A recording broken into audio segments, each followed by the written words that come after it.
Hello and welcome. Today we talk about Leo Tolstoy's story, God Sees the Truth But Waits. This was written in 1872. Now, before I talk about the story, let me discuss the author. The author, Leo Tolstoy, was born in 1828 and his parents died when he was very, very young. He was born to a well-to-do family. Now, when his parents died, he was raised by his relatives and he wasn't particularly good in higher studies and he failed at college. But later on, he became a very popular storyteller and novelist, and he had also participated in the Crimean War. His experience of the Crimean War does figure in some of his stories and some of his novels. Now, as a novelist, he's a moralist. He's not a supporter for art's sake. He really felt that, and he's written a whole theory of art. For him, art had a higher purpose. It was supposed to teach people.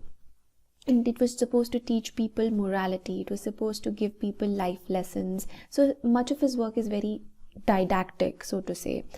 And he firmly believed that no one should be outside the purview of sympathy and forgiveness. And this is a value that comes through much of his famous work and much of his later work particularly. His mission through his stories was actually to teach, but he also would write very entertaining, enchanting stories and novels. His characters are very well fleshed out, and essentially that is a factor of the length of much of his novels. His novels are famously very, very long. Now, his novels are long also because they were not meant for consumption at one point. He did not really write them as novels, but these were serialized novels. So this was supposed to be consumed over a period of time, and that's the reason Anna Karenina and War and Peace are such big, humongous, huge novels. And in both these texts, the attempt is to depict the truth. Now, he wants to teach people about life, so through his novels he wants to also show the truth. So he doesn't really believe in a very, very happy ending. You don't see that in Tolstoy. Now, Tolstoy's notable works, as I said, is War and Peace and Anna Karenina, which were written in 1869 and 1878 respectively. But he has written many other works, and he's also a very famous short story writer, and we would be definitely covering one of his short stories. These two works, War and Peace and Anna Karenina, are considered to be the pillars of realist fiction. And as I said, he did not really believe in a happy ending, and he makes it a point that he wants to show the truth through his fiction. Also, post 1870, he had a certain awakening, and after 1870, much of his work is more philosophical, very spiritual, and it is definitely inspired by his ideas on religion, politics, and the social structure. And both Anna Karenina and War and Peace, despite the fact that these are fictional works, they do touch upon the issues of religion, politics, and society. So you do see even his fiction becoming very deep in terms of his philosophy, as we would see that in this story as well. Now, since the work that we are discussing today is about forgiveness and the Christian principle of being compassionate towards your enemy, let us understand what his Christian principles are about. He has a very different view of Christianity. His Christianity is unique, actually. He's often considered to be a Christian anarchist. Now, what is a Christian anarchist? Who are Christian anarchists? Anarchists believe in their relationship with God, and they believe that their relationship with God is actually the only valid responsibility for them. So they do not believe in their fellow human beings' forms of authority. So they would not believe in other forms of authority apart from that of God. So that's the reason they would be often called Christian anarchists. Now, you can't really just say that Tolstoy is only a Christian anarchist. His idea of Christianity is actually very deep, and he believed in non-violence and the absolute core of the gospel. He was also famously a vegetarian, and he was very ardently a supporter of not hurting anybody, and that would include animals who would be who could be killed for food. And imagine being in Russia, being in such a cold country, to become a vegetarian would have been a very strong conviction, personal conviction. And his other famous works, which were religious works, include a work called A Confession, which was written in 1882. And this is his interpretation of the Sermon on the Mount, which is the ethical teachings of Jesus. And this work actually shows him as a Christian pacifist and an anarchist. Now, his ideas of passive resistance have inspired Gandhi as well as Martin Luther King, and this is something which is known very well about people who understand Tolstoy's stories. Now, let me first talk about the introduction to the story that we would be covering. So, God Sees the Truth But Waits is written in 1872, and this is actually supposed to be a parable of forgiveness and Christianity. And many other films and novels have been inspired by this story, especially this very popular Hollywood film called Shawshank Redemption, which is about an innocent man in prison. Now, the film actually doesn't say the same thing as the story. The film and the story can't be more different, but they are, some thrilling aspects of Shawshank Redemption are clearly inspired by the story. If you watch the film, you would also understand which parts I'm talking about. Now, the story is about a protagonist who's called Aksionov. Now, Aksionov in the beginning of the story is going to attend a fair away from his town, and he has a conversation with his wife. His wife is telling him to not go because she has seen a dream that signals that something is bad is going to happen. But he laughs it off, and he says that he will come back soon and he would also get her presents. So he starts his journey, and on the way he meets another merchant. Both of them have tea together and they stay in adjoining rooms. The next morning, Aksionov leaves very early to avoid traveling during the day. But after some time, he stops and he is feeding his horses, and that's the time two soldiers approach him and they start asking him questions.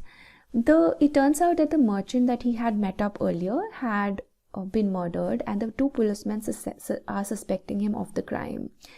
Now the soldiers tell him that he must be guilty because these were the only two people who were together, and Aksionov was the last man that merchant had actually seen. Now, even though Aksionov hasn't committed the murder and the reader knows it, when the policeman searches his bag, the murder weapon is actually found from his bag. And on seeing this murder weapon come out from his bag, he is naturally afraid and he starts behaving as if he had been the murderer because he's just afraid and dumbfounded as to what is happening to him. And at this point, the story reads that his voice was husky, his face became pale, and he trembled like a criminal. So he has no alibi really, and he's arrested. So Aksionov is arrested and imprisoned, and when an inquiry about him is made by the authorities, most people that he knew actually maintain that even though he was a drinker before, he's an honorable person and nobody thinks that he could actually commit this murder. But a lot of pleas of mercy also are tried, but nothing works out, and after a lot of trouble, his wife is actually able to meet him in prison, and he tells her that they should appeal to the king, but she says that she has already tried to get pleas from all over the place, but it doesn't work, and his wife then wants to take him in confidence and asks him, she says, "My dear Ivan, speak the truth to your wife. Was it not you who killed him?" So this means that for his wife also, Aksionov was a probable killer, and Aksionov is actually shocked to know that even his wife would think that he would have committed the crime.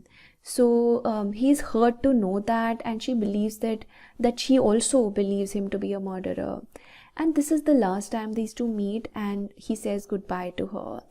Now he thinks that, everybody has thought in their mind that he's the killer. It's only God who knows the truth about him, and he thinks that it's only God who can testify for him, and it is only God who would able to be finally help him. And from that moment, he ceases to ask for any help or any kind of humanitarian aid, and he is just starting to pray to God. He gives up on all the appeals. He's given the punishment to be beaten up or flogged, and then he's sent to Siberia for next 26 years of hard labor.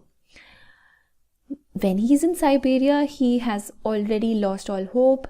He loses his vitality, but the thing that he retains is his religious nature, his religious fervor. He prays a lot in his prison.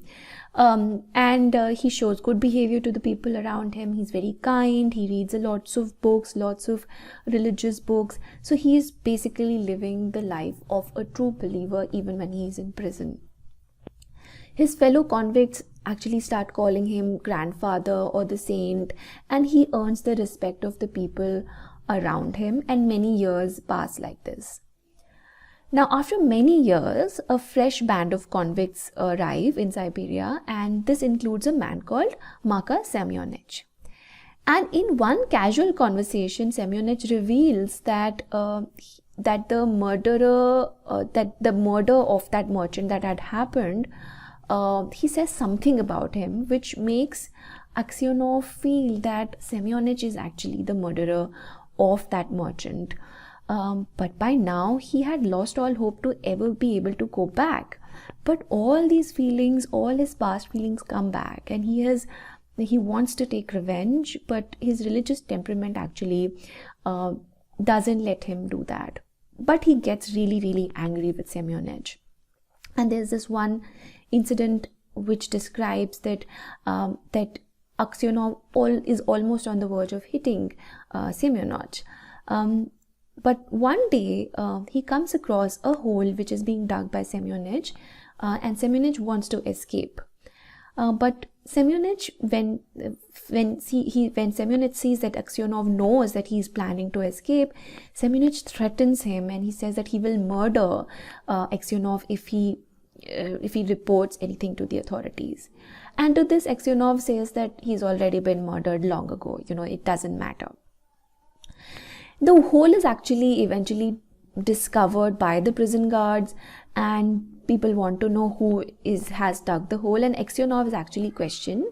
But at this point, he does not accuse Semyonich at all, despite knowing the fact that Semyonich was the one who had dug the hole. And basically he saved Semyonich's lives by not saying anything about his attempt to escape to the authorities. And he's actually also tempted to tell the officers about Semyonich, but he tells the officers instead that God doesn't want him to reveal anything. Now, Semyonich is actually softened by this gesture of Aksionov, and he vows to confess his own crime and let Aksionov to be saved. And that night, Semyonich comes to Aksionov and begs for his forgiveness, and he also says to Aksionov that he was the one who had killed that merchant. However, Aksionov by now has no desire to go back. He has no one to go back to, and he does not want anything from Semyonich anymore. And once he has forgiven Semyonich, his own heart is lightened because of his own gesture. Now, Semyonich confesses, and by the time he confesses officially, he tells the authorities that he was the merchant, but he had killed the merchant. But by the time the Aksionov is supposed to be released, he is actually already dead. Now, this is where our story ends. Now, let me discuss the story. Now, the story is about forgiveness. Tolstoy believed that forgiveness is much more about the forgiver than the person who is forgiven. So, for instance, in his other story, Anna Karenina, there are three main characters, and here in this story, in Anna Karenina, one of the characters, Karenin, forgives his wife and his lover for deceiving him. And this forgiveness isn't easy for that character. It's not easy for Karenin to give the forgiveness. But the moment he forgives, he feels very lightened, and this is a sign of true faith in him. And this is a very humbling spiritual experience for Karenin. And meanwhile, people who he has forgiven start feeling more guilty, and they start feeling really morally troubled by their past actions, which they had never felt before. So they become much more thoughtful about their irresponsibilities after they have already been pardoned. So this is the dilemma about forgiveness that he has also touched upon in Anna Karenina, and we see that in this story too. The moment Semyonich is forgiven, he starts to feel more guilty and starts to feel more responsible for what he had done to Aksionov. And that moves him to actually make a confession, tells Aksionov that he's genuinely feeling humbled and he's feeling more guilty about his crime. To Aksionov, however, this change in Semyonich does not matter, because his true calling is to God, and for him it matters more that he is able to do this hardest task of forgiving. So forgiving is actually a very difficult thing to do, a very hard thing to pull off, especially to imagine somebody like Aksionov who's been just punished because of somebody else's crime. It would have been very difficult for Aksionov, but he's able to do that, this hardest task of forgiving. And the other thing that we find in this story is, and this is also true for much of Tolstoy's other work, is the meaning of true faith and spirituality. What do you mean by true faith? What do you mean by spirituality? And Tolstoy believed that having true faith in God was not just about going to the church and following the institutionalization or the institutionalized religion. For him, in fact, the authority of the church doesn't matter. For him, the gospel matters, the teachings matter more. In fact, in real life, he was excommunicated by the Russian Orthodox Church in 1901. So he had a very fraught relationship with church and institutionalized Christianity. But that doesn't mean that he was not a believer. He was a firm believer, but his belief was more in the gospel. And he actually believed that true faith was to follow the gospel of Christ and his teachings in spirit. And that is actually the most difficult task to do. In fact, he was extremely suspicious of good works which are just done for the world to make you feel good about yourself. The works that are just performed to show piety to others, that's for him just devoid of actual personal conviction and emotional motivation. So he wants true emotion, true personal conviction to be motivating acts of charity and acts of piety. And again, true faith for him is to be good in the eyes of God, which means even embracing the enemy and showing even your enemy your compassion. So for Aksionov, his relationship with his own faith matters much more than whatever Semyonich says or does. And once he has forgiven, whatever Semyonich says or does is immaterial, because Aksionov sees himself to be in this higher spiritual journey. What another human being says or does not matter to Aksionov at all. In a way, he's bypassed all these human conditions. And this way, he becomes a far bigger man than the person he is forgiving. Despite his earlier arrogance, Semyonich is later desperate to get forgiveness from Aksionov, mainly because he sees the greatness of this man. He sees that there is a great moral disparity between Semyonich and Aksionov. And even if Semyonich confesses, and Aksionov is pardoned officially, it would not matter to him, because he will get compassion from his fellow human beings, and these material possessions, these things in the material life are absolutely futile to Aksionov. Finally, Aksionov's death before he gets to be a free man is also important. The moment he's able to get forgiven by the authorities, he already becomes free of the human barrier of ego, and he has fought this with tremendous strength, as I was telling you. When he had earlier realized that Semyonich is the actual killer, he feels absolute rage, to the extent that he could even attack Semyonich then and there. But he holds that feeling and overcomes that emotion. And so the moment he's able to bypass these human shortcomings, that is the time he becomes actually a free man in the eyes of God. And once he is a free man, he can actually die in peace. So pardon is not important for Aksionov anymore. He is free and he's peaceful, and death comes to him much sooner once he is mentally free. And so then Aksionov becomes an example of true Christian faith.